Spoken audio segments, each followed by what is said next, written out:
Hi guys, this is Crafty Cat. Welcome back to my channel and welcome if you're new. So today we're going to be doing something a little bit different. We're going to be diamond painting one of our snowman coasters together. So this is one of the coasters that came in this lovely kit that I got off of Temu. And this was my favorite coaster, so I thought we would do this one together. So, and I've got my nails done. They're already pretty ratty. I've got to change them soon.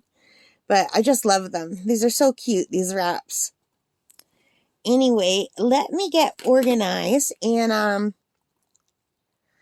I think what we'll do is, like before, I'll diamond paint, but we'll speed it up 5 times. And I'm going to watch movies, and you guys will listen to music while I diamond paint this beautiful snowman coaster with the little birds on the branches. I really love this one, okay? So let's go.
All right, guys, so this is as far as I got, and I have to stop because my shoulder is really hurting because I have been doing a lot of diamond painting for the month of December, and you probably won't see these until after Christmas, but look at that beautiful sparkle. These are going to be adorable, and I really like the way this one's coming out. Look at those little birds, so cute. So anyway, you guys will get to see this finished when I do the completion for the whole set. But I did want to do at least one where I sort of did a WIP and chat. And I know there wasn't really a chat, but I am a little bit burnt out on diamond painting because I did that giant diamond painting in October. And then right into Christmas for November and December. So I'm just really tired. So I'm running out of stuff to talk about. But I just think this is really, really adorable. And I'm about halfway through, but I'll have to finish this tomorrow because it's already after midnight. I'm really tired. All right, guys, so thank you so much for watching. I hope you liked this. If you did, please give me a thumbs up, hit that like button, hit the subscribe, hit the notification bell, all of those good things that help me as a channel. And most importantly of all, take care, stay safe, Merry Christmas, Happy New Year, and most importantly of all, happy crafting. I hit the phone, sorry. Bye for now.